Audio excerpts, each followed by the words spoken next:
Good afternoon, everybody. Bonjour à tous, je m'appelle Maude Costine et je suis déléguée commerciale basée présentement à Toronto. Merci de participer à notre événement. Aujourd'hui, bâtir le pont entre le commerce et l'aide au développement, réussite et prochaines étapes. Cette initiative s'inscrit dans le cadre de la Semaine du développement international. I think we all agree that this topic is not new and that there have been many attempts and productive discussions around how the development and trade streams can collaborate to accelerate the department's mandate and mission. So our objective today is simply to bring these various ongoing discussions together and highlight examples of best practices under one roof, take stock, and lay out the way forward. I would like to really thank our panelists for joining us today. They have taken time of their busy days to be here, so thank you. À cette occasion, j'aimerais aussi remercier notre sous-ministre adjointe, Eilish Campbell, pour son soutien continu et pour créer un espace de collaboration et innovation qui nous a permis, entre autres, d'aller de l'avant avec cet événement aujourd'hui. Some housekeeping items. For those joining remotely, please ensure that your microphone is on mute throughout the session. Questions can be sent via email to our organizational mailbox, IDW-TCS, I believe it's on the screen. For those present, please do keep questions for the end of the session. We will have an opportunity to address the panel. Et sans plus tarder, je laisse la parole à Chris Thornley, directeur général opérations commerciales et affaires intergouvernementales. Chris? Merci Maud, bonjour à tous. It's great to be here, great to see so many people. Maud and I were talking about the room we should use, and I said, well, let's have a smaller room so it looks nice and full. But it's great to see this room with so many interested people. So thank you very much for coming. I guess it's a topic that is of great interest. We've had a very interesting few months in the Trade Commissioner Service, in the Fall Economic Statement and in Budget 2018 before that. We've received a very strong signal of support from the Government of Canada for trade diversification. Of course, as you know, our Minister, Minister Carr, is now the Minister of International Trade Diversification. So we've had to think very carefully about what that means. It means many things, but one of the things it means, of course, is exploring new markets and helping companies enter more challenging spaces, more difficult places, and of course, developing markets in the developing world comes into play with that very, very prominently.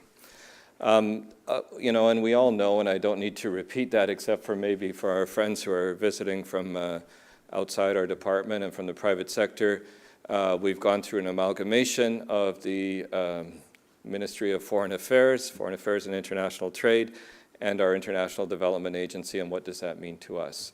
And on the trade side, to be honest, we've struggled with that for a long time, and I've just come back to Canada after being head of mission in, well, 3 posts that had significant development programs, 1 in Asia and 2 in West Africa. So even on the ground, we've struggled about how does that work together, and what does the aid-trade nexus mean?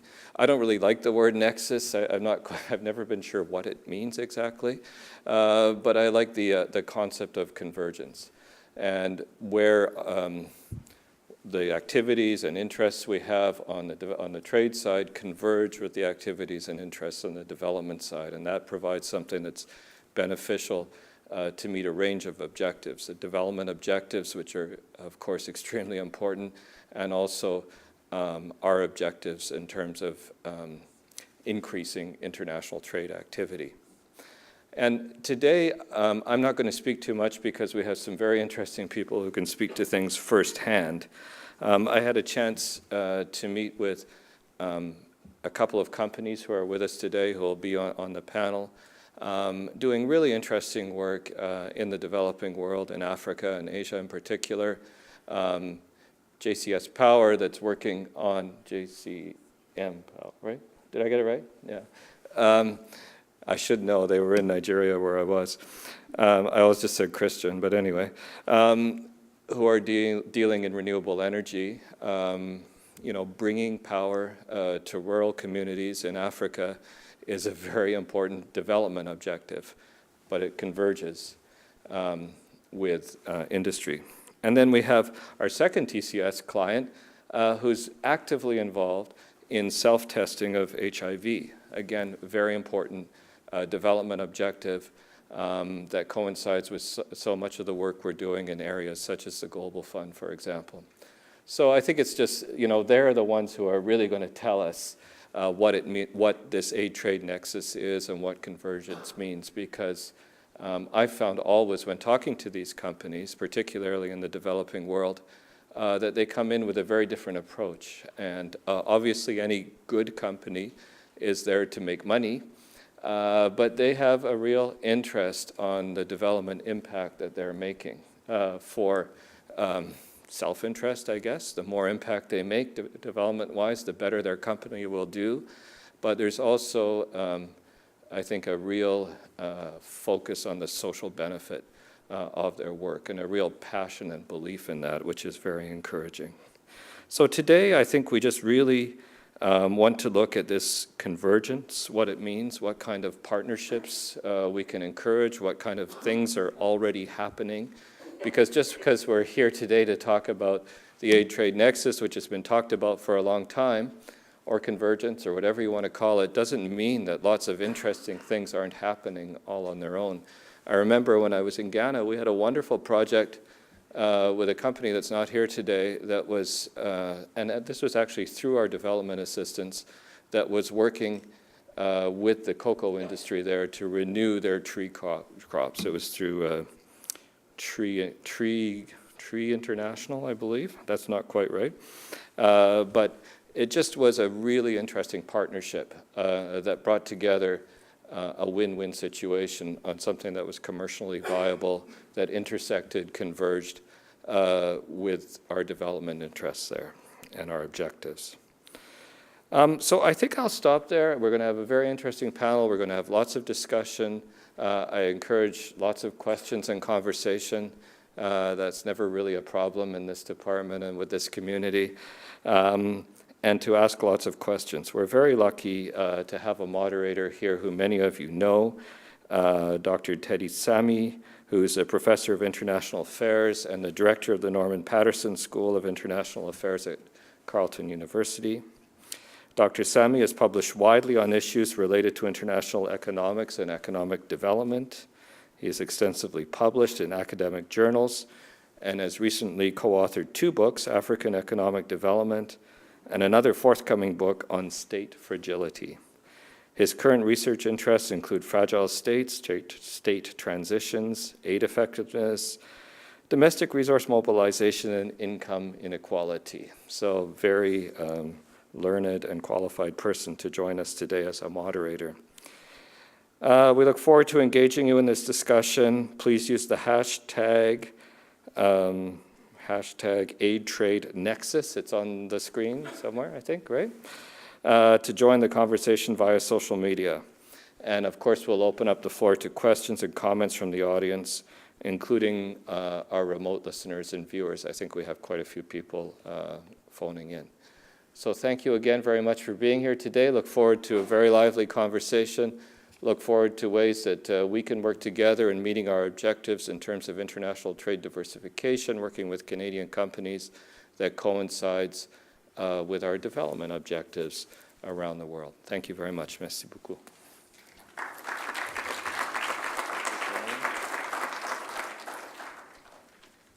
Who's up, Maud?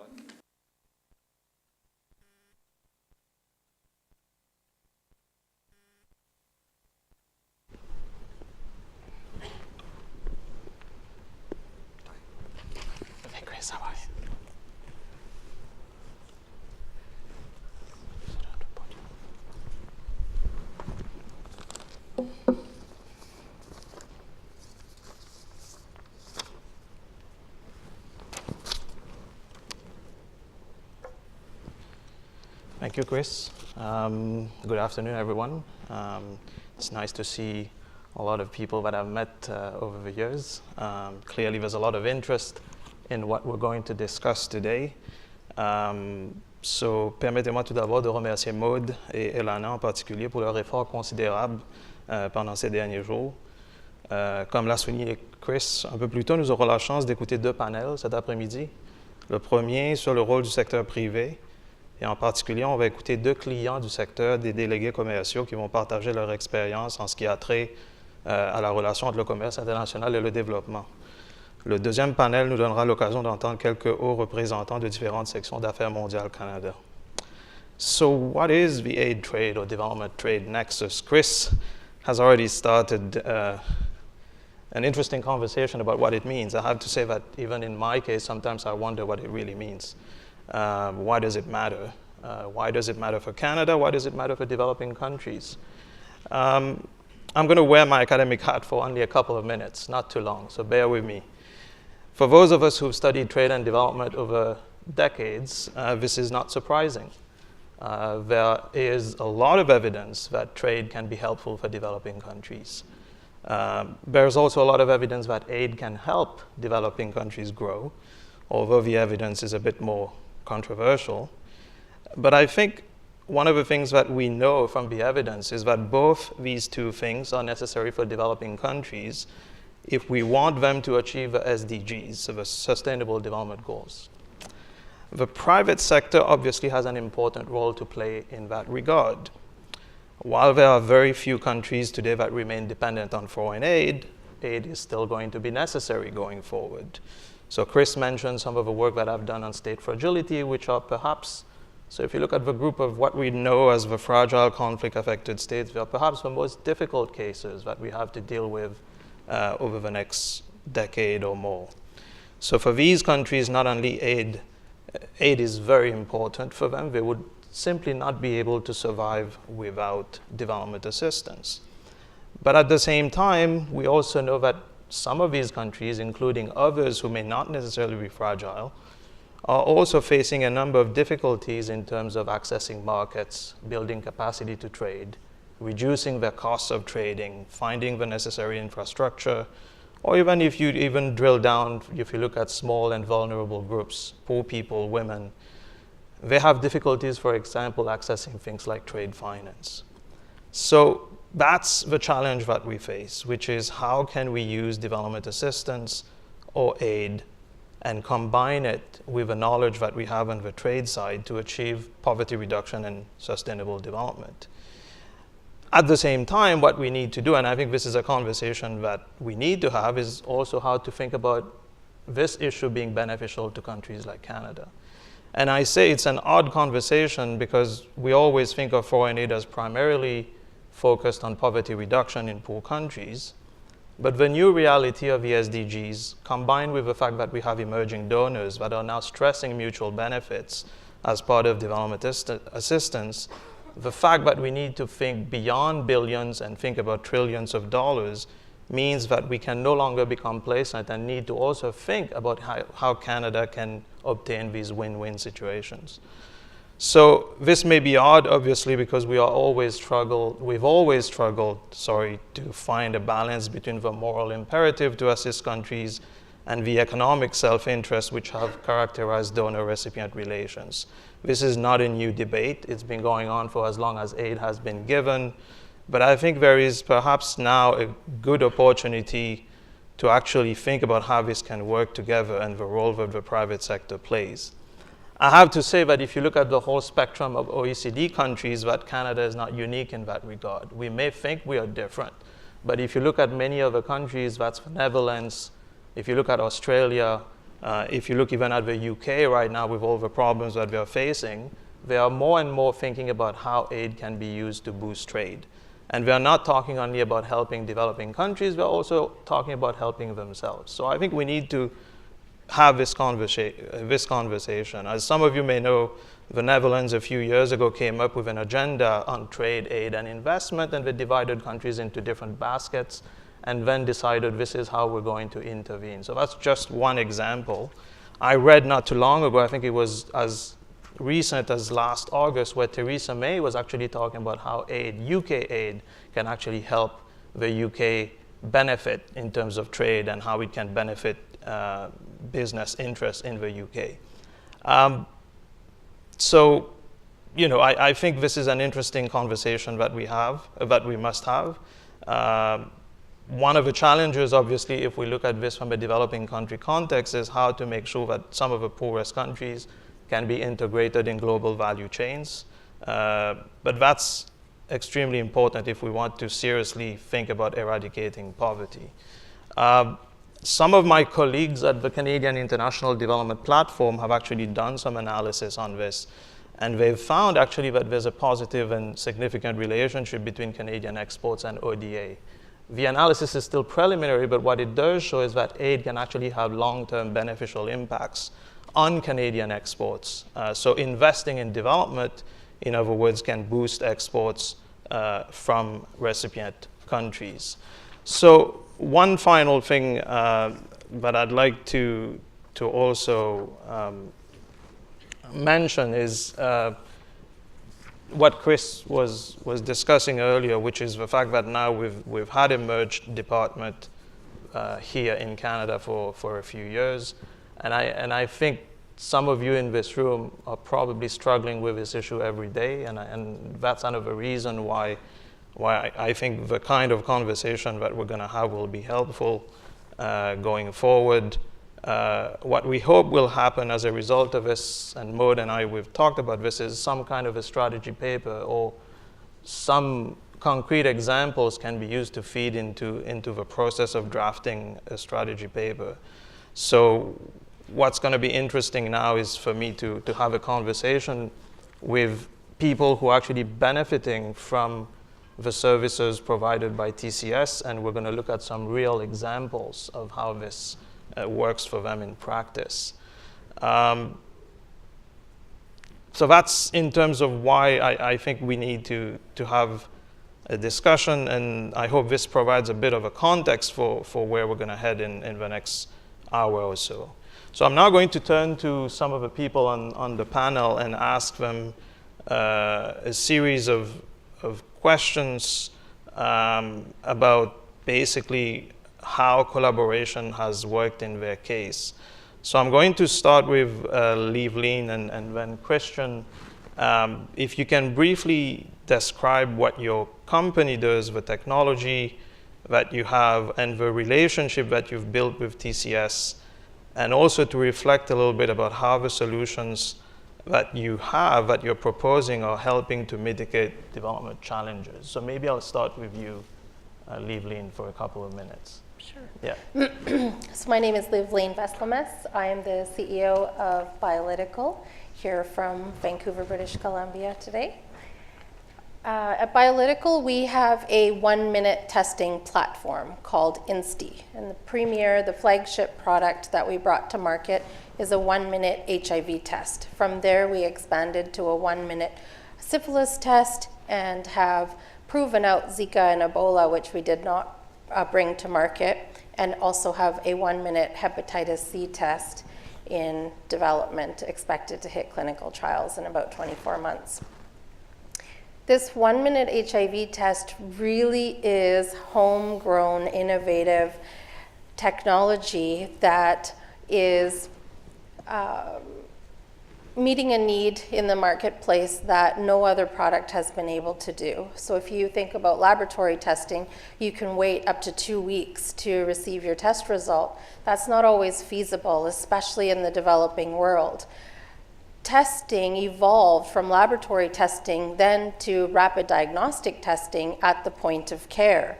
And having been in business for nearly 2 decades, that's where our sweet spot was. But as healthcare evolves, more and more people want to take their health into their own hands.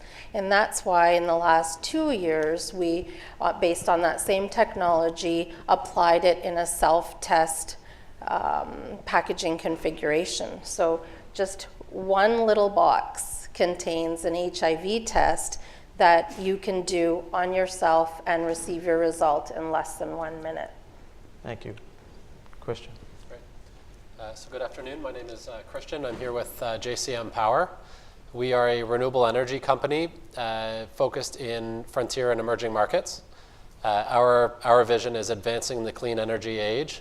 And so we've looked to support the development and construction and operations of projects that help take the world from a fossil fuel dependent fuel and electricity sector to a renewable energy based one. We really do see the intersection of development and industry with our business in particular, because we are bringing power to where communities are critically short of power, and bringing power into the community can enable the community to do so many wonderful things that they otherwise could not. We've worked with the TCS now for a number of years in Nigeria, in Malawi, in South America. Most of the work that we've done has involved working with the local TCS representatives and having them help us work with governments and with introductions to some of the key people that we need to know in order to develop a project. But we look forward to working further with TCS and other branches of the Canadian government as we scale up our business. Okay. So, Livlin, Josh was talking about the intersection between trade and development. I guess the question I have for both you and him again is, can you talk a little bit more about how your company approaches social impact? So not just, the things that you are selling, but also the broader impact on the community, if you will. Yeah. Globally, there are 40 million people who are affected by HIV. And every single year, 2 million new people become infected by HIV. So I have the privilege and the luxury of waking up every morning and knowing that what I'm doing, what we're doing, is helping to eradicate HIV. And that happens through the intersection of trade and development, as we were talking about, with the Global Fund. So Canada is a strong contributor to the Global Fund, who is a procurer of HIV tests. And with the Trade Commission, we've been working quite closely over the last few months, especially with in-country representatives in South Africa, Tanzania, Thailand, for example. So there's a huge social impact there. And we're working to eradicate HIV by 2030. So how would it be that we can end this disease within our lifetimes? That's our social impact. And Josh, can you talk a little bit about the support that Global Affairs provides companies to improve their social impact mandate? Sure. Good afternoon, everyone. Maud, thank you for organizing this on the margins of International Development Week. It's been a fun week. I helped kick off International Development Week in the room next door, actually, on an event on scaling and how can we look to different pathways to help scale innovations that are sourced in developing countries. And so this brings me full circle, and it's really interesting. My name's Josh Taba. I'm a Director General here in Global Affairs, and I work solidly in the development stream. And so my job isn't actually to provide support to Canadian companies. But I think there's growing awareness of what I see as a real remarkable transformation in the last 10 years, where there used to be a bit of a dichotomy. There was the public sector and the private sector, and there wasn't much space in between. And it's really exciting for me to see the number of different social ventures, social enterprises, impact investors that are really blurring the space in between what used to be a sort of public endeavor and what is a private sector endeavor. And I think as a government, we're working hard to make sure that our tools are trying to keep pace. And so domestically, there's a very significant new social finance fund that has been launched, and we have new tools on the international side as well. One of the things that we've been developing is a specific call for proposals that is targeted at small and medium Canadian organizations.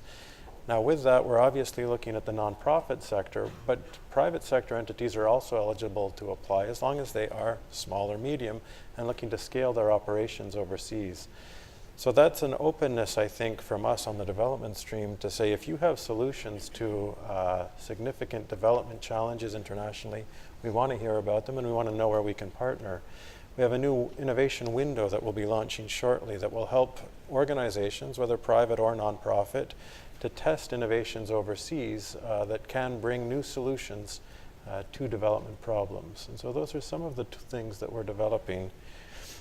I can go a little further though. Those represent what remain highly concessional funding. So that's grants and contributions that we provide. But I think the most significant development in the last few years has been our commitment to really diversifying the funding streams that we have. And so Drew will talk a little bit more about some of our repayables work. We can also speak more about FinDev, our new development finance institution.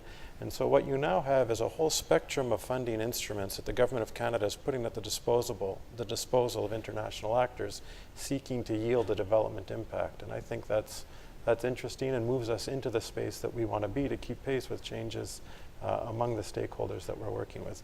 Ultimately, though, my goal as someone accountable for development funding is to achieve the SDGs and yield that development impact in developing countries.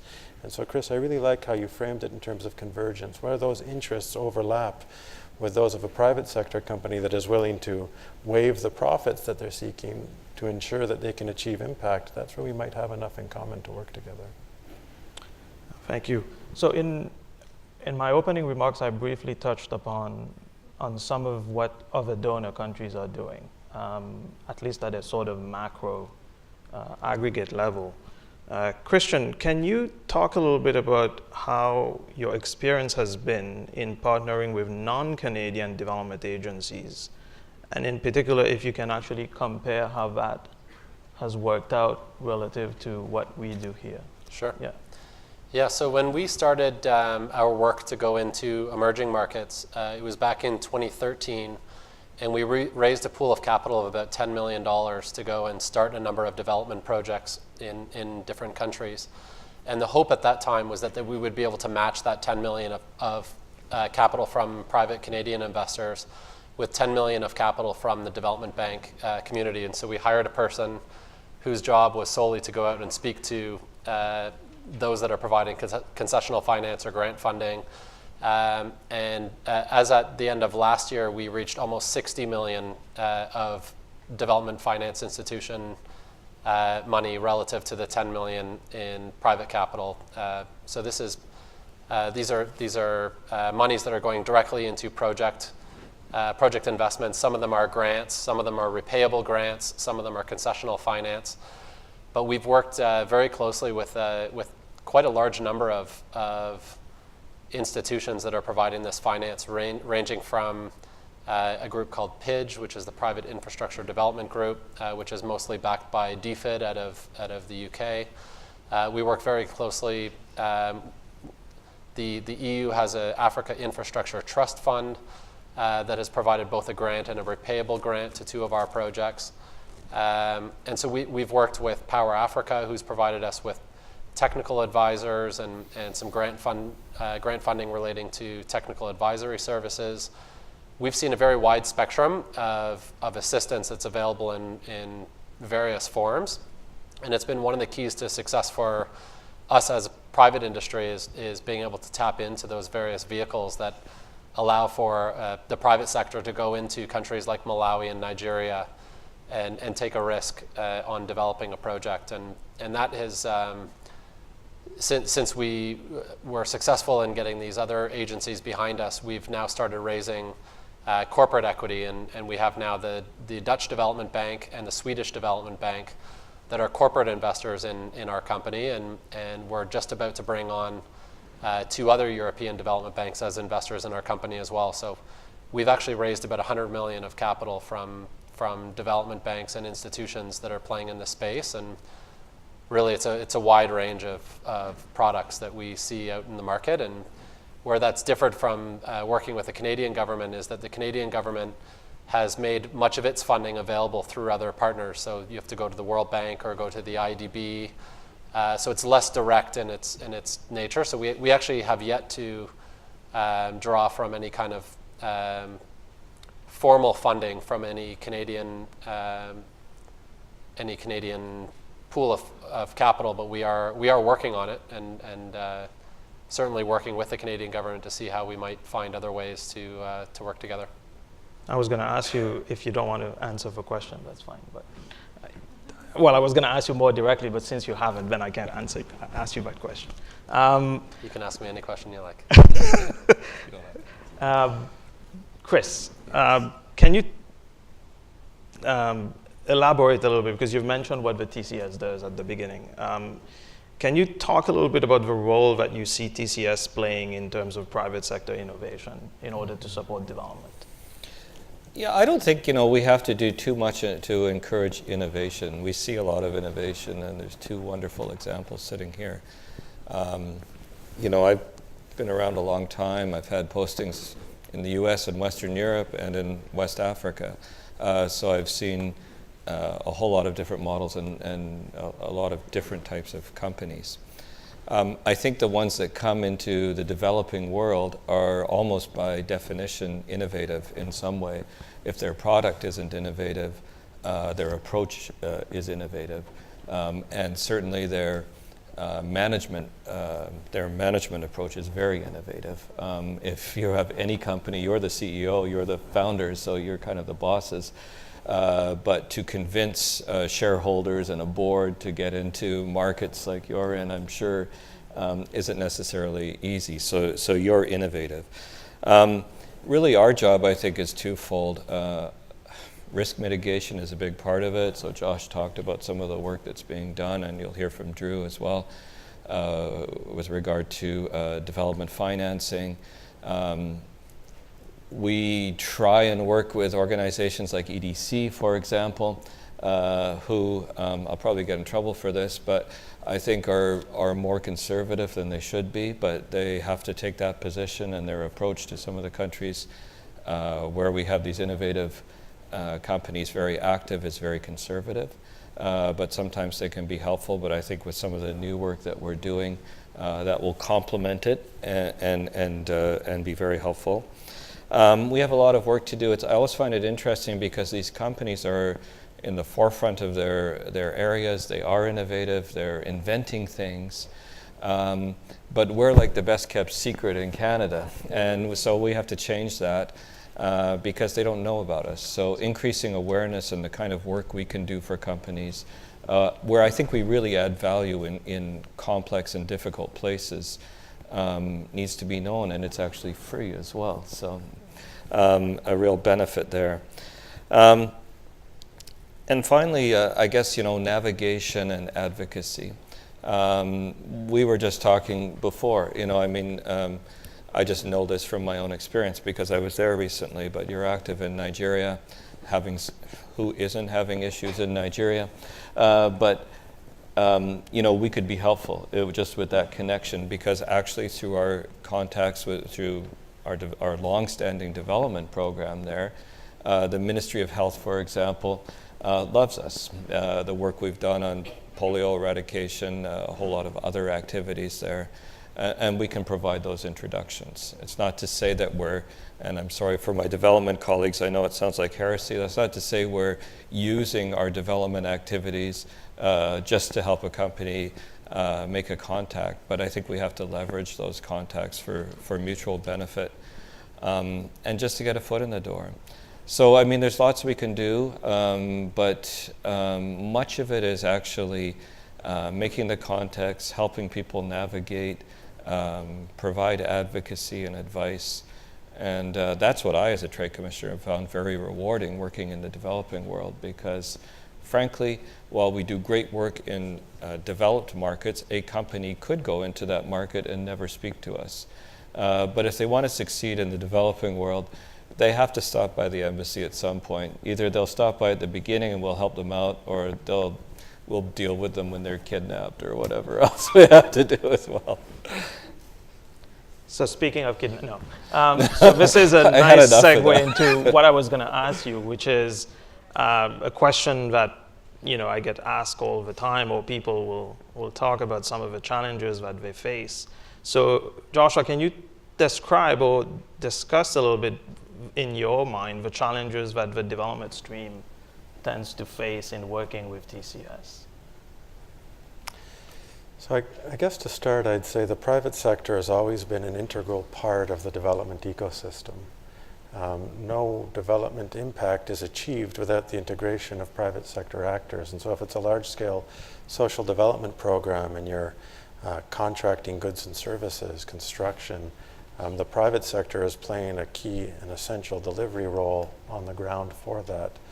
Typically, though, it is managed by a non-profit and non-government actor or the local government actor. And so it's true, most of our partnerships directly have been with nonprofits with multilaterals, with host governments. But in the end, the money reaches beneficiaries in part because private sector entities play the role of procurement, services, goods that change people's lives. The engagement with the Trade Commissioner Service, though, has generally focused on the sort of in-Canada partnerships or in-Canada relationships. And Chris, I really like this idea of using our whole of Canada footprint on the ground to mutually support programs. And I think increasingly we're now seeing Canadian companies with a much broader social vision that has significant overlap with the development objectives on the ground. And I think that's where there's going to be growing opportunities. So we have financing as a growing toolkit in different streams.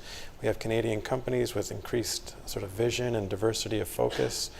And I think as we move forward, we want to try and identify where we can collectively develop metrics from both a development perspective and a trade commissioner's perspective to identify where is it the right time to work together and what do we each bring to that conversation. Because there are solutions right now that require greater scale, and impact investing can help bring those. There are challenges where we actually don't have the solutions in hand, and I'm convinced that the private sector, above other sectors, can help contribute those solutions.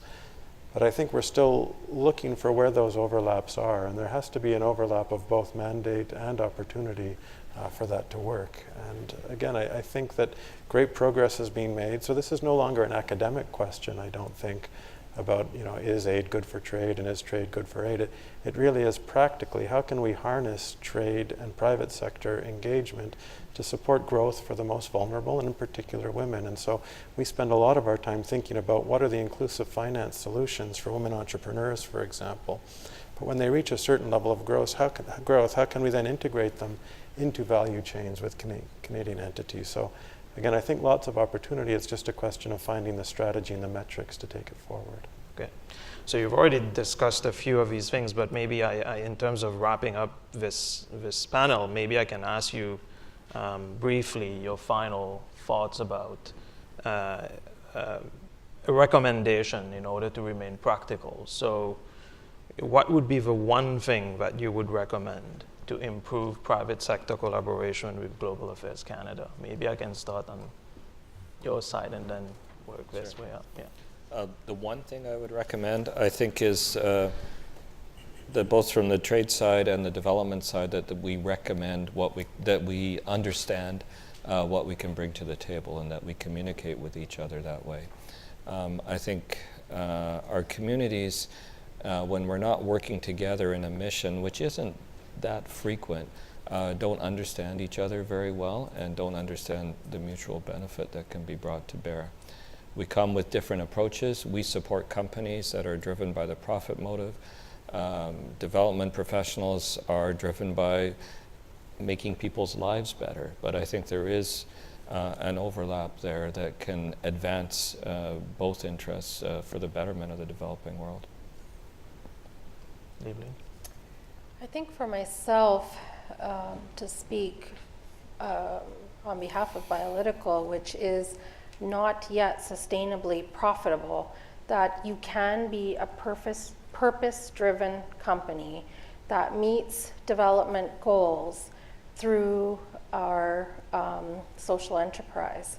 It can all be linked. So my perspective, I don't see this difference between trade and development. I don't see working with one versus the other. I see them working together. Navigating these developing countries is no small task. And when you talk about innovation, it requires a lot of creativity. And I think that it would be very beneficial to companies such as mine to have the on-the-ground trade commissioners, but then having them be aligned with and helping to make the connections with the multilaterals that exist on the aid front. That would be very beneficial to help us navigate through that. Okay. Yeah, so similarly, I think we look at commercial success and development as one and the same. We can't have one without the other, and our product is ultimately enhancing the lives of the communities in which we work. So we don't really differentiate so much between the two. What we see is an incredible opportunity for companies to scale and provide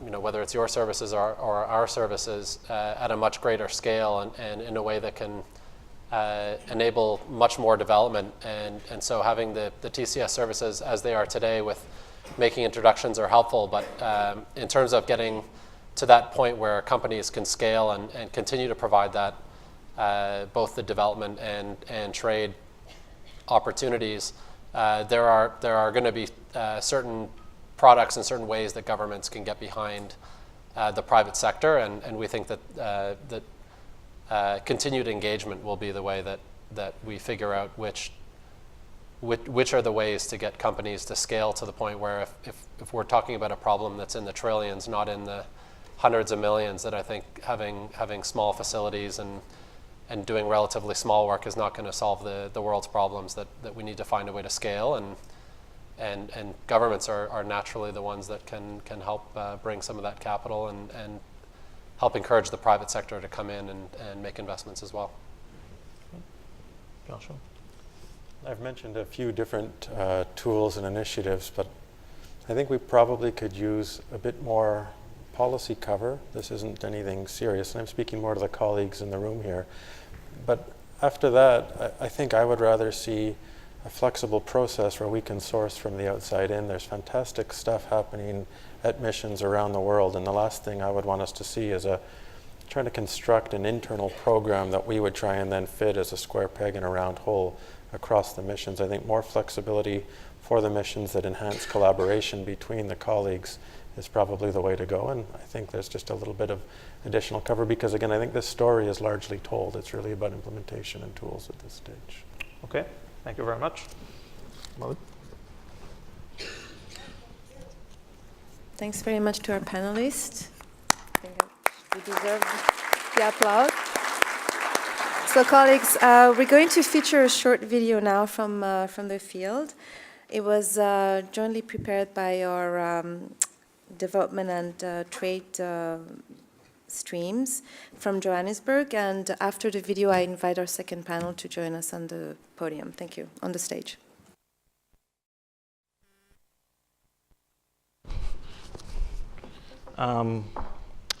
So what I'm going to do is proceed in a similar fashion. I'll ask each panelist to answer a few questions. But before I do that, I realize I forgot to introduce the previous ones, but I guess you can introduce yourselves when the time is. So we have three panelists who all come from within global affairs, and I'm sure they have a lot of interesting things and insights to share with us. I do want to mention something which was talked about earlier, which is the trade diversification strategy, or I don't know if everybody agrees on what that means, but I assume that you do. Of course, now we have a new Minister of Trade Diversification. And so, just in terms of background, I do want to point out that, and that may feed into the discussion as well, because we're going to look at, opportunities and what is happening. I do want to mention that if you look at the data on this in the Canadian context, that trade diversification is already happening. It's happening slowly, but it has happened. Between 2002 and 2017, the share of developing countries in Canadian exports, and if you look at merchandise trade, that number has tripled in terms of percentage. And if you look at this from the share of developing countries in Canadian imports, that's almost doubled. So you can already see it in the data. Of course, it's not a lot because of the nature of our trading relationship with the United States. So I think all of you are aware that we trade a lot more with the US. But the diversification has happened. It's happened slowly, but it is happening. Unfortunately, what's driving this is really on the import side. And that's partly a China story, partly a Mexico story, but a few others, such as Vietnam, which has been a very strong performer on the trade side. But there's not a lot of diversification on Canadian exports to developing countries, and I think that's partly the challenge that we have to grapple with. The final thing I will say with this, I've been called an eternal pessimist, but I'll try to be optimistic for once. I think that some markets may appear to be fairly small right now, but given time and the demographic shifts that happen, for example, in Africa, and Paula is looking at me, some of these countries could become attractive in the future. And I think this is why it's important to also look at some of these markets, and including in specific areas which were discussed a little bit earlier and elsewhere in agriculture or clean technology. So that's my little comment about diversification, which I forgot to discuss earlier. So now I'm going to turn my attention to what we have to do in this panel, which is policy, best practices, and recommendations. So I'm going to ask each one of the panelists to reflect on the benefits that they see from here, from Global Affairs Canada's perspective. What benefits do they see in enhanced collaboration across the trade and development streams? So let me start with Marie-Josée on the other side. Yeah. Alors, avant de commencer, je voulais dire merci à Maude pour organiser la session. C'est vraiment une opportunité intéressante de venir, puis je suis très heureuse d'être ici. J'ai commencé ma carrière il y a de ça assez longtemps en Afrique, à travailler pour le programme de développement des Nations Unies. Et je viens de passer de nombreuses années, plus de 13 ans en politique commerciale. Donc, c'est un sujet qui ramène vraiment les différents aspects de ce que j'ai fait auparavant ensemble. Alors, je suis très heureuse d'avoir l'occasion d'en parler. Du point de vue, puis c'était vraiment intéressant d'entendre la première discussion parce que c'est vraiment la perspective souvent qu'on a, c'est qu'il y a deux solitudes. Il y a le commerce d'un côté, il y a le développement de l'autre. Le développement reflète vraiment une volonté d'aider les pays en développement, de développer des environnements inclusifs qui facilitent le régime de droit, les infrastructures, le développement de la réglementation nationale. Le commerce est là plutôt pour regarder qu'est-ce qu'on peut faire pour les compagnies canadiennes. Mais en vérité, quand on lève un peu la tête puis on regarde, le gros avantage de combiner les deux, c'est que c'est pas mutuellement exclusif. C'est vraiment en poursuivant les deux ensemble qu'on va faire avancer la croissance au niveau global, qu'on va pouvoir développer les partenaires commerciaux de l'avenir pour le Canada, qu'on va pouvoir appuyer nos compagnies. Puis aussi, quand on regarde les sujets qui sont discutés dans les deux mondes, surtout en ce moment avec le régime de politique qu'on a présentement, il y a beaucoup de points communs. C'est comment intégrer les groupes qui participent moins, donc les femmes, les jeunes, les groupes autochtones, les PME qui sont super importantes du côté du commerce pour la création d'emplois. Alors, comment on les intègre autant chez nous que dans les pays en développement. Puis, ce qui me frappe, c'est que vraiment le discours en ce moment se rejoint. Alors, on est vraiment à une place où est-ce qu'on pourrait utiliser cette synergie-là pour avancer plus loin, puis, comme on dit en anglais, scale up les différents projets qu'on fait. Alors, c'est un moment vraiment intéressant en ce moment pour parler du commerce et du développement, et puis comment on peut faire mieux de ce côté-là. Après Marie-Josée, j'ai rien à dire, ça c'est vraiment complet. Non, mais vraiment, les bénéfices du commerce puis du développement ensemble, c'est très intéressant comme enjeu. Tout le monde en parle, mais des fois, on n'est pas sûr comment la réalité va être sur le sol. So, why does it matter? Professor Sammy, you said at the very beginning, and I think this is the crux of the issue. And I was really happy to hear that you said that there's studies going on about the link between, exports and ODA. I think that will be a very interesting study that will kind of, let us grow and incorporate kind of our amalgamation of trade and development. I think our feminist international assistance policy, as well as our foreign policy, are really going to bear fruit, as you said, in terms of marrying the two. I was going to say nexus, but convergence, I think, is also it's a good word, Chris. Another benefit is just a very clear narrative to Canadians. We also have this big debate on, these are taxpayer dollars that we're spending.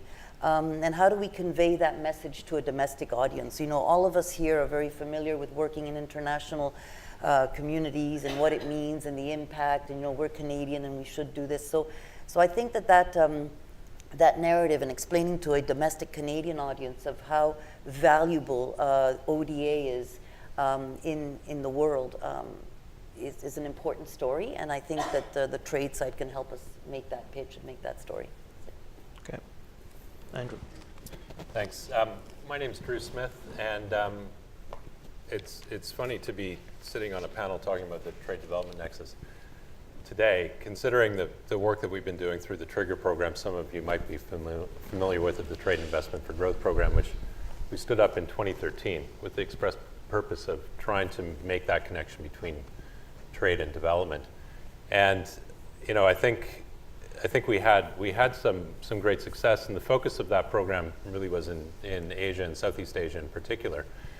And there, we've seen over the last decades that poverty reduction really is a function of economic growth and the role of the private sector. And by engaging the private sector in a way that both promotes their activities in the region, but also being able to pair that with the work we can do on the development side in terms of the enabling environment for the private sector, whether that's on the trade side, encouraging trade or improving the investment climate, I think it's certainly been critical in that part of the world and in helping us to achieve our broader development ends. I think too that the combination of the Trade Commissioner Service and the development work has allowed us, certainly through the Trigger program, to find partners that we can use on the development side to drive innovation by encouraging them to work in the areas where we're working with those interests that are aligned, where we acknowledge that the private sector is going to work for their own ends. They're going to look to make a profit. And if that profit-seeking behavior is moving them in a direction that supports our development objectives, then all the better. And I think that the Trigger program did a pretty good job of doing that. And another area where I think the Trade Commissioner Service and the development side have a lot to learn from each other, and the partnership can be very mutually beneficial, is on the ground in missions. I found working in Vietnam in the mission there as the head of cooperation, we leaned on our Trade Commissioner Service partners and their clients all the time. And in areas like corruption, who knows better the corruption situation in a country than private sector partners who are trying to do business? And we used to draw on them so often before we go into meetings with, say, the government inspectorate, who we were partnered with, to help address the very issues that the Canadian companies were facing. So those are just a few of my okay. ideas That's on that. Again a nice. It's well related to what I was going to ask next, which is for you to think a little bit deeper and drill down in terms of what you do specifically. So let me ask Paula about what the Africa branch does in terms of best practices when it comes to aid and trade. If you can provide us some examples of how this works. I'll provide you with a few examples. Actually, there were so many examples, and thank you to everyone. I got bombarded by a few emails and examples of the best practices in the Africa branch. I mean, I think I'm privileged to work in the Africa branch. It really, really does bring out the development and trade nexus in many ways. We use a regional and multi-country perspectives to attain those international objectives. I have regional programming under my mandate, but there's also the bilateral assistance. And I've whittled it down, and I will be looking at some of my notes because there were so many good examples. But I'll keep it to 5, maybe 3, looking at the time. But one such initiative is our partnership with Impact, and some of you may know it as the Partnership Africa-Canada. And we have Joanne here in the audience on that, so thank you for being here. But it's work towards a responsibly managed diamond supply chain. And so through this partnership, I'll just, it's really all about poverty reduction in the Great Lakes region of Africa. And of course, with our new mandate, having women and artisanal mining up front, and deal with those issues that the women face in artisanal mining and gender. Obviously, gender, they get sexually abused and exploited, and gender-based violence and environmental degradation. It all is part of the artisanal mining. So this traceability of the commodities, Canadians, as well as other developed countries, want to know where their minerals and metals come from. And Impact is an example of traceability of, in this case, it's gold and tin and tantalum. But this nexus occurred when In June of 2017, the first export of this conflict-free artisanal gold came from the DRC. And then with a Canadian-based fair trade jewelry company, they imported those 238 grams of gold and making, for the first time, a consumer good that was made from conflict-free artisanal gold. I can't stress how important that is because artisanal mining is an issue in most every country in Africa and actually in South America and others in Asia. So this is it's an innovative partner. I'll stop there. I'm just so excited about this particular one. But the free primetime advertisement, Joanne, for you is please go and see the film. It's an impact film. It's called hashtag The Shadow of Gold, and it's in Ottawa on the Mayfair Theatre on February 27th at 6 p.m. So I think I've done my job there. Quickly after that, I'll just give the titles. A good example in our investment is a project to boost intra-African trade. We had many, many partners, the Center for Trade Policy and Law. The nexus with trade on that one is that the African Trade Policy Center, with the help, of course, of the Canada Center for Trade Policy, we really supported the negotiation process for the African Continental Free Trade Area Agreement, that as we know, to have a free trade area agreement in place in Africa is going to be beneficial to all. I won't go into the consortiums, etc.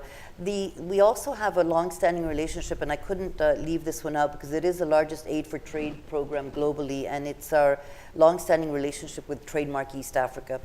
I think a lot of you already know about that program, so I'll just stop at mentioning it.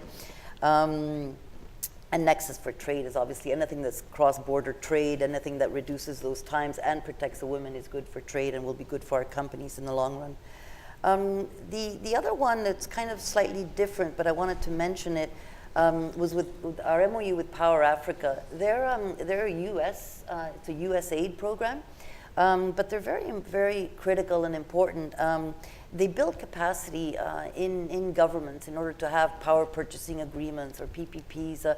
JCM Power is actually very well aware of them because Power Africa helped build the capacity in the Malawi government that then allowed JCM Power to sign a power purchasing agreement that was critical. So that's a practical example. And finally, I just want to say that, and Joshua, I thank you for seeing our Canadian companies. We must work with them. They do have a broader social vision than many. We should look to the mining, the agricultural, education, clean tech sector. Particularly a mining sector, probably just because I came back from Indaba mining 2 days ago. But in Africa, our mining companies, very good reputation. We no longer talk about just corporate social responsibility. We talk about community investments. So we really, really must see how our development programs, and we are seeing this more and more, we can invest with our Canadian companies to develop the communities. Where does mining occur? It occurs in very remote locations for the most part. It occurs in areas that are hard to get to. So we have Canadian mining companies as well as some other Canadian companies in these rural remote areas. We should use and work with them, use their knowledge and then work with them to develop the communities around them. And I think we can have a much, much greater impact when we see that and develop things together. I think I'll stop there even though there's kind of exciting news. So after the panel, if anybody wants to talk to me, puis bien sûr, j'ai des exemples en français aussi, mais on va les donner plus tard. Okay. Drew, you've already talked a little bit about the Trigger program. Let me switch a little bit and ask you something a bit more specific about international financing and innovation. So how can, in your view, how can the department make information about international financing and innovation readily accessible to the private sector?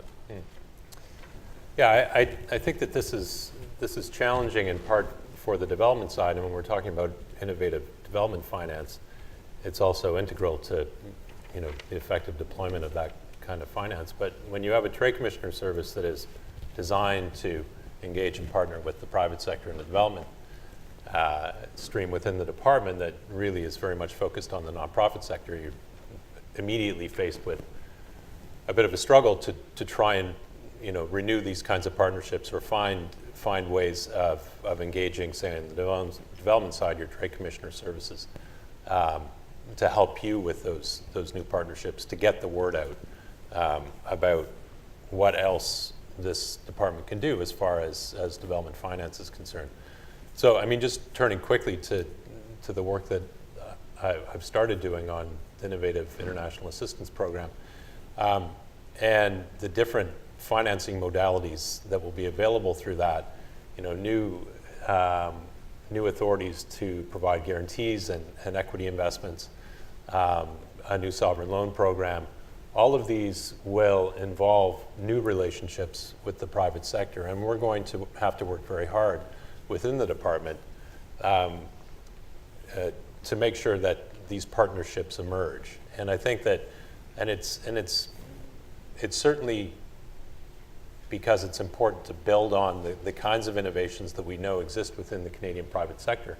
But just simply in terms of moving these programs forward, if we don't have the buy-in and the support of the private sector, there's really no hope, frankly.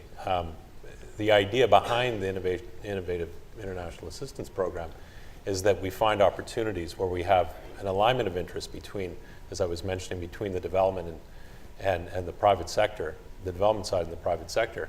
And we can find ways to encourage that kind of behavior by the private sector. So they need to be an integral partner.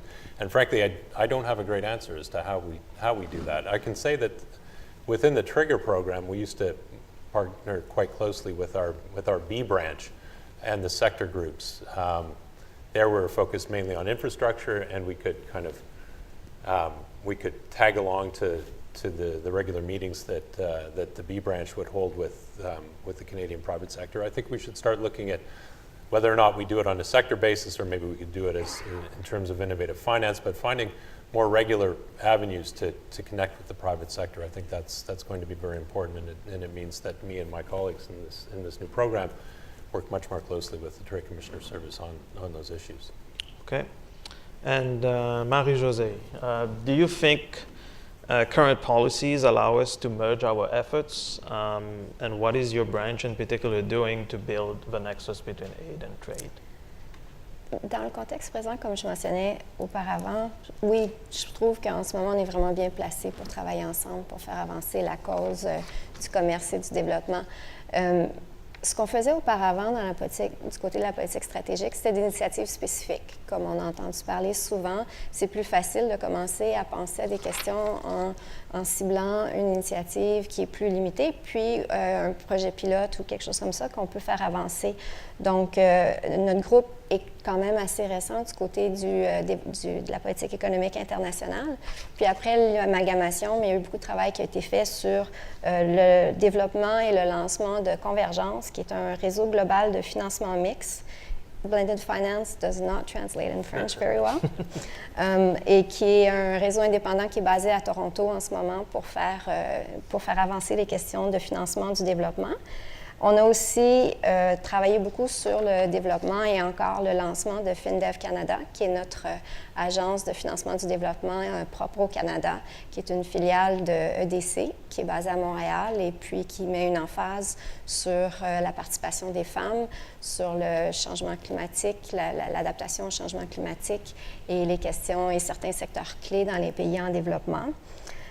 Mais quand on regarde présentement, la prochaine étape, c'est vraiment comment est-ce qu'on construit là-dessus pour faire des projets, trouver des nouvelles approches, des nouvelles initiatives qui vont nous faire avoir un impact d'échelle, c'est-à-dire monter plus vite dans le développement, avoir un impact plus grand à l'avenir. Alors, l'espace d'action de la politique d'assistance internationale féministe sur la croissance pour tous s'aligne très bien avec l'agenda de commerce inclusif que le ministre fait avancer, aussi le système, toute notre priorité sur le système global basé sur les règles. Quand on regarde tout ça, il y a vraiment une belle opportunité présentement, mais le défi, ça va être comment est-ce qu'on peut opérationnaliser ça pour avoir un impact concret.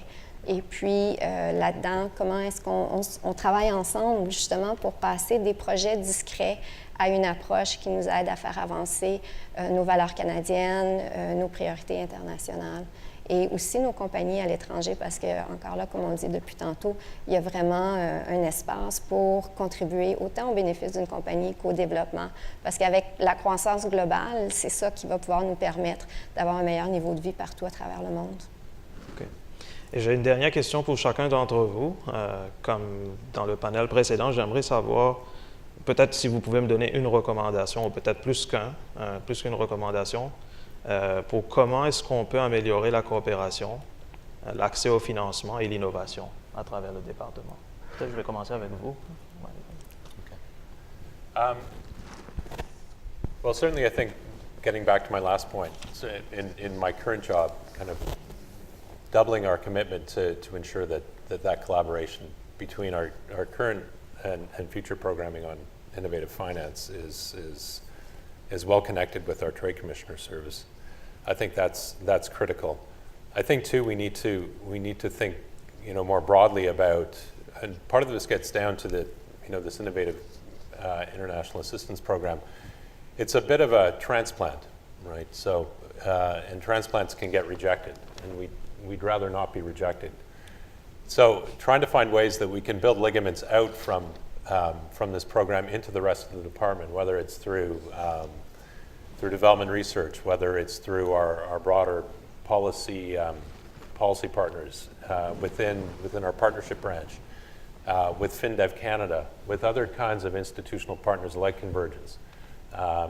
And finding ways to make sure that we can become relevant for the entire department. And I, of course, can't forget our geographic programs, because they're integral to all the programming that will take place through this program. So I think it's really it's about creating forums and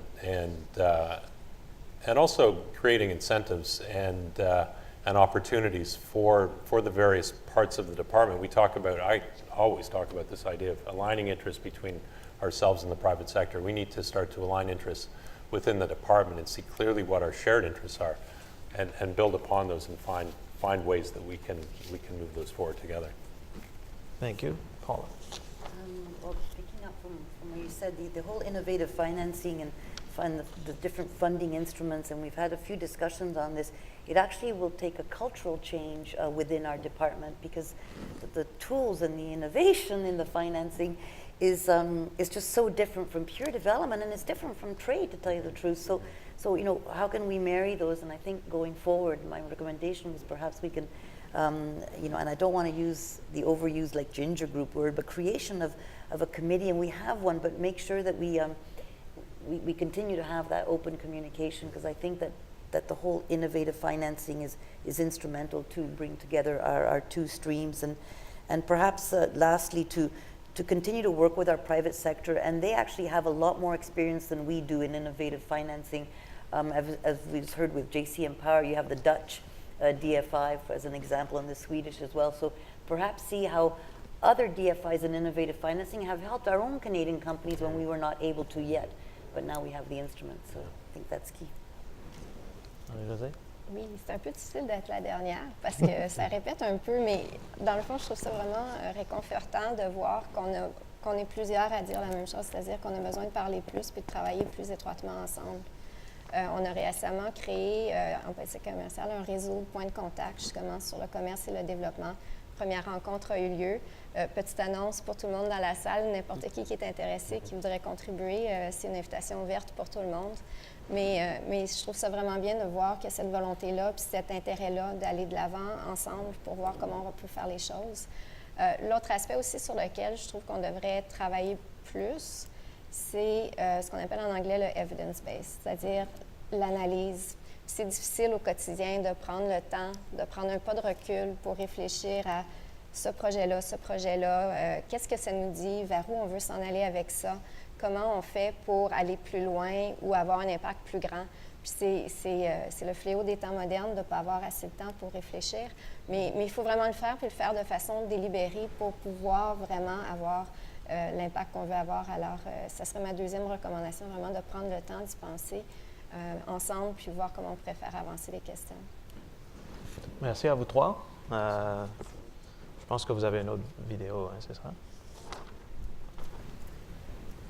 Very much. In the interest of time, I propose that we just proceed to the question period, okay. And perhaps if those who want to stay at the end of the session, we can feature some extra videos that we have from posts. So maybe Hazel, you can direct our. Oh, actually, the microphones are on the floor. if you have any questions, please introduce yourself and ask your question.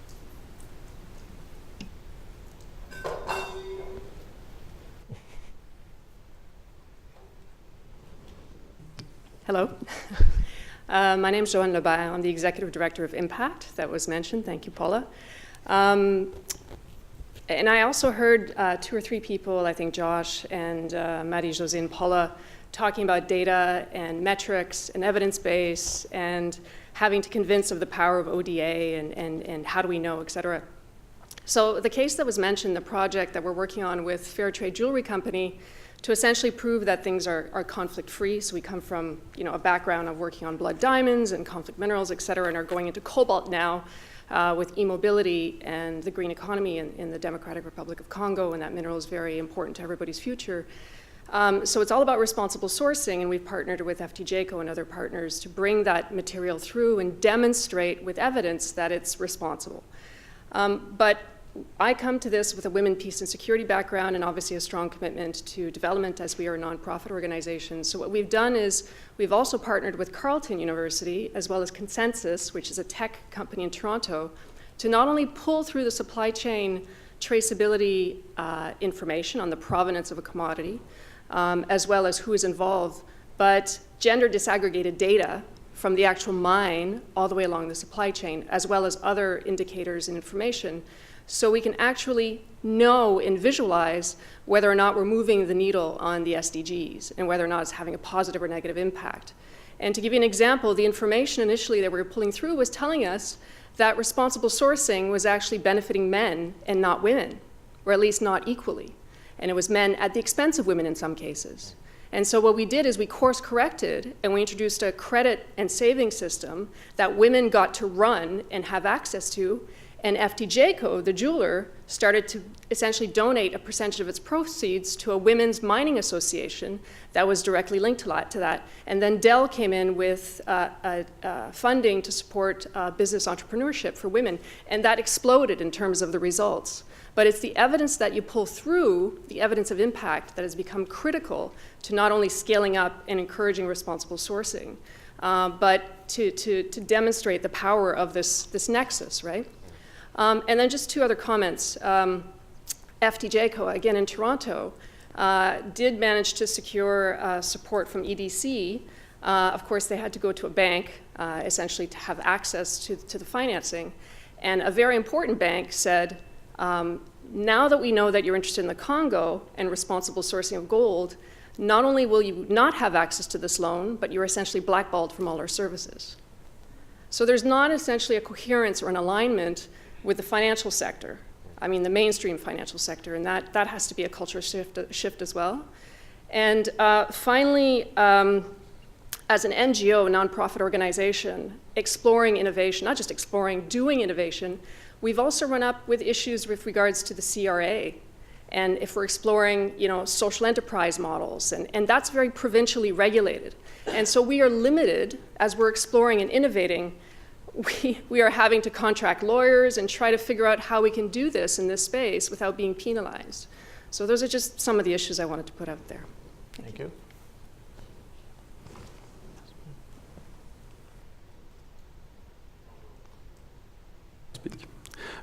Bonjour, mon nom est François-Philippe Dubé, je suis analyste de politique au Multi. Je trouvais les conversations très intéressantes, mais je trouvais souvent que les termes qui sont utilisés, surtout le terme commerce, en fait référence, selon la personne qui l'utilise, à des concepts différents.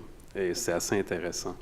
Est-ce qu'il y a moyen d'utiliser des innovations dans le développement, de mieux les utiliser pour accentuer l'impact sur le développement? Oui, certainement. Est-ce qu'il y a moyen d'utiliser des innovations canadiennes pour le faire? Encore mieux, certainement. Cependant, j'aimerais placer mon propos d'un point de vue de cohérence des politiques. Et en fait, Samy, vous avez expliqué de quelle façon... Non, vous avez expliquer que le développement, que les pays en développement peuvent tirer des avantages du commerce, c'est tout à fait vrai, mais on va penser en termes de quels avantages est-ce qu'ils peuvent tirer. Moi, je pense qu'il y a deux sortes d'avantages. D'une part, il peut y avoir effectivement des innovations technologiques qui vont venir par leurs importations de haute technologie. Il peut y avoir également des avantages en termes d'emploi qui vont être générés, mais par leurs exportations. Or, quand les TCS parlent du commerce, ils parlent de la moitié seulement du commerce. Ils parlent des exportations canadiennes. Quand vous, Madame Laura, vous parliez du Trade Development Nexus ou de l'aide au commerce tout à l'heure, ce à quoi vous faisiez référence, en tout cas dans les projets que vous avez mentionnés, c'est comment améliorer les capacités des pays africains à commercer entre eux, d'une part, puis d'autre part aussi à exporter.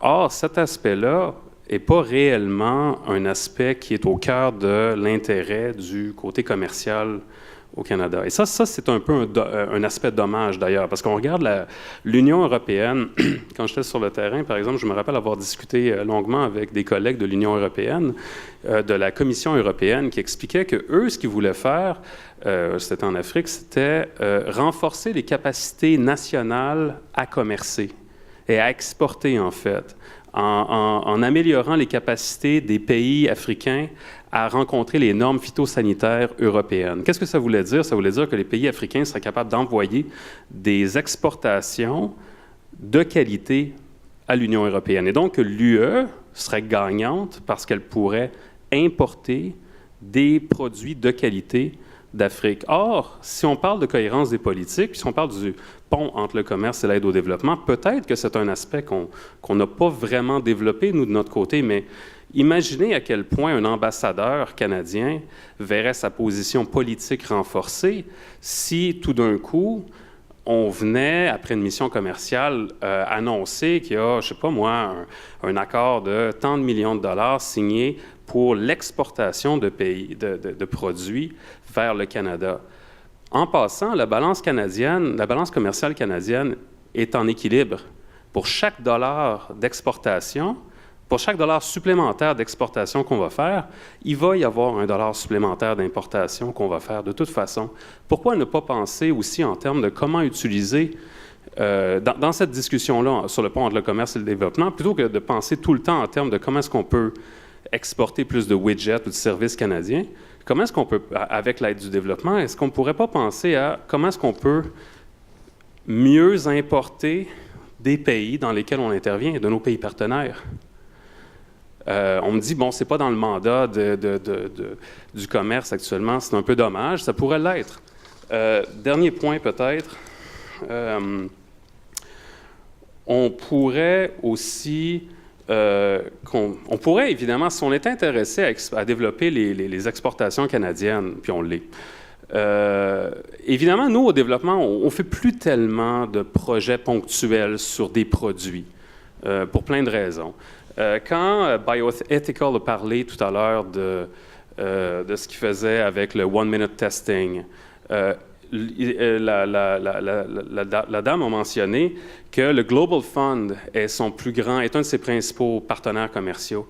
C'est bien ça, c'est un aspect, comment dire, nous, ce qu'on fait au développement, c'est qu'on finance des systèmes. Bon, bien, à ce moment-là, une possibilité, c'est de continuer à faire ça, évidemment, mais c'est aussi de financer des systèmes dans les domaines où le Canada a un avantage comparé. Donc, il ne s'agirait pas de sélectionner la compagnie A ou la compagnie B, mais de dire que nous, au Canada, on veut produire, on veut investir dans le secteur des énergies vertes parce que le Canada peut facilement, les compagnies canadiennes peuvent facilement se démarquer. C'était une autre possibilité que je voulais mentionner. Merci. Merci. Est-ce qu'il y a quelqu'un qui veut réagir? Oui. Oui, je veux juste vite répondre à une chose parce que vous avez bien raison, puis je vais m'excuser à part de TFO, de Trade Facilitation Office. Ils sont un partenaire très, très important, puis on travaille avec. Vous avez raison que le TCS, le mandat, c'est exportation, mais le TFO, qui était une créature, si vous voulez, du ministère, c'est un partenaire très important aussi pour le service commercial délégué. On les invite dans des différents pays pour qu'ils viennent faire des présentations et faire, si vous voulez, ce capacity building dans les pays où ils viennent, puis on les invite. Alors, merci pour ce point-là. The Trade Facilitation Office is a very, very important key part of our whole trade picture, which is export and imports. Merci. Oui, moi aussi, j'ai des points un petit peu. Je trouve ça vraiment intéressant. Oui, c'est vrai qu'on parle souvent de. On utilise le même terme pour des concepts différents. Ça arrive très souvent. Puis c'est là qu'on a besoin de traduction, puis de penser non seulement des différents termes pour le même terme pour des concepts différents, mais aussi des fois pour des objectifs de temps différents. Quand on parle de commerce et développement, ce qui vient automatiquement en tête, c'est à long terme. On veut que les deux aillent ensemble à long terme, sans penser qu'à court terme, oui, effectivement, c'est plus souvent une question de comment est-ce qu'on aide nos compagnies canadiennes à pénétrer certains marchés, tout ça. On a un autre projet en plus du TFO aussi qui est très intéressant, c'est l'Alliance globale sur la facilitation du commerce. Et on a eu une réunion cette année au Canada, à Toronto, dernièrement, où est-ce que justement il y a plusieurs compagnies canadiennes qui sont intéressées à s'impliquer dans le développement, dans les pays en développement. Donc vraiment, c'est l'envers de la médaille. C'est des projets comme ça qu'on aimerait discuter dans notre groupe de travail pour voir comment est-ce qu'on peut en faire plus pour aller chercher plus loin puis rentrer plus dans la question. Donc c'est vraiment des bons points. Yep, please. Bonjour, je suis Brooke Grantham, délégué commercial dans la division des pratiques responsables. J'aimerais répondre en partie à la question précédente aussi. Il faut penser aussi, pas seulement aux importations et exportations, mais aussi aux investissements. Et il y a beaucoup d'investissements canadiens dans des marchés en développement où l'investissement crée de la valeur économique dans le pays en développement et des exportations aussi. Alors, c'est une autre partie de l'image commerciale. Je voulais juste que ça ne soit pas oublié. Merci. Donc, c'était plus un commentaire. Je ne sais pas si vous avez Très des bon réactions. commentaire, investissement, Ouais. très important. Yeah. Claude Gendron, directeur adjoint relations commerciales pour l'Afrique de l'Est et du Sud. J'aurais juste aimé souligner un point, l'importance d'avoir une souplesse dans nos politiques. Par exemple, récemment, on a eu un projet en discussion depuis juin qui touchait l'innovation, l'aspect humanitaire, l'aspect commerce, développement, qui est un client du service des délégués commerciaux. Malheureusement, parce qu'on n'avait pas de souplesse dans nos procédures, on s'est heurté à des... que ce soit une question de difficulté à travailler développement, commerce et puis d'autres unités au sein du ministère. Donc, des projets parfois très innovatifs où est-ce qu'on n'a pas l'architecture qui peut accommoder, peut représenter une opportunité manquée. Mais on est toujours là pour assister la compagnie, par exemple, pour aller vers d'autres chemins, mais c'est un peu dommage. Donc, comment faire pour être capable de s'ajuster un petit peu avec ce changement-là, puis d'accompagner nos clients? Merci, Claude.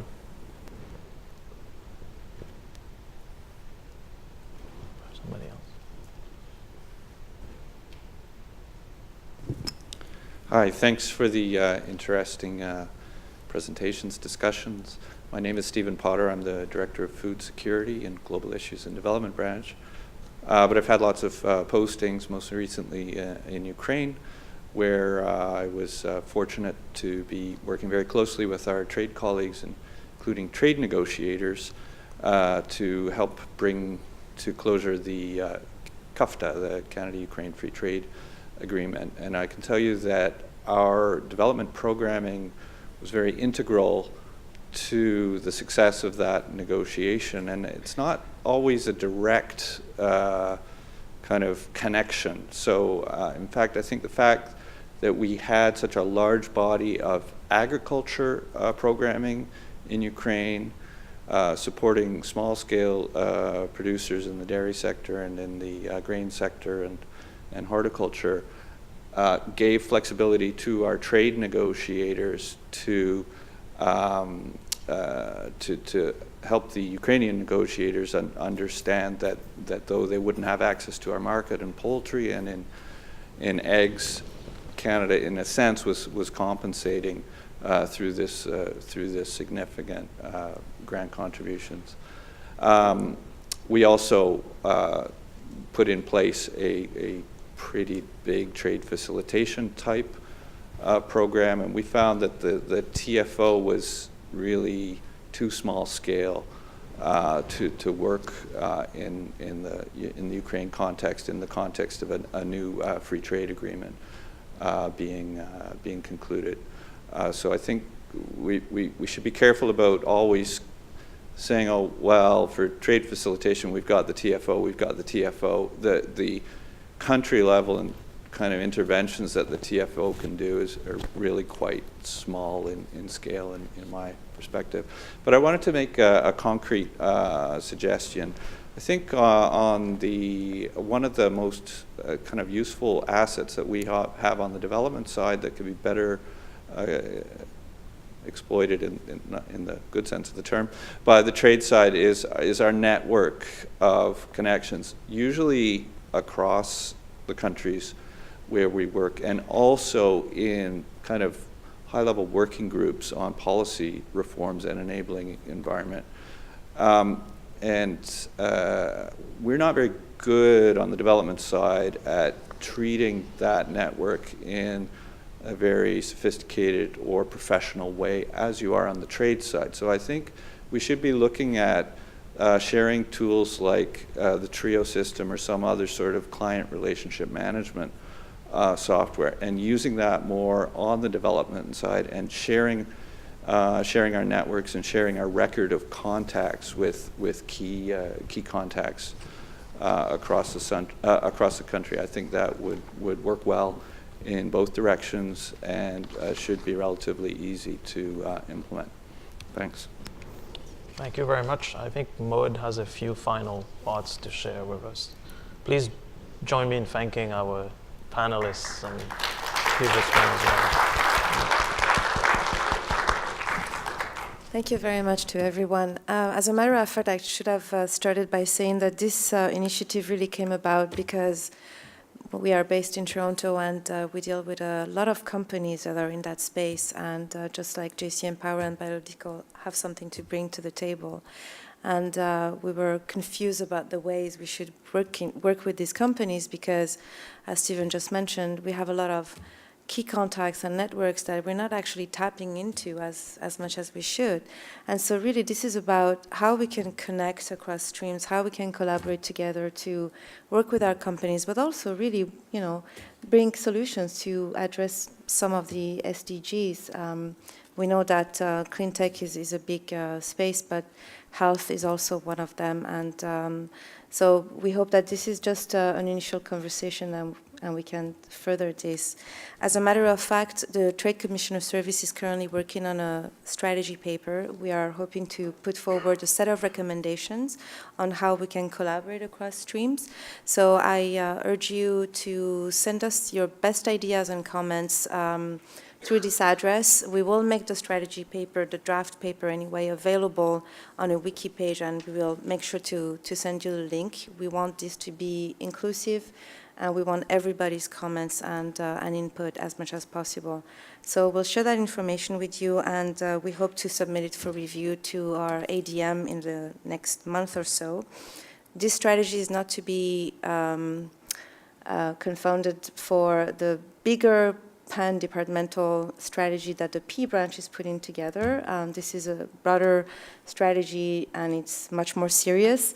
We are hoping to bring just concrete measures on how we can collaborate. So if you don't have any questions, I guess we're just going to end it here. Thank you very much to Professor Sami for his participation and contribution to this discussion. Again. And if you have a moment, I'd like to invite you to stay just a few minutes to also look at our additional featured videos from the posts. Thank you.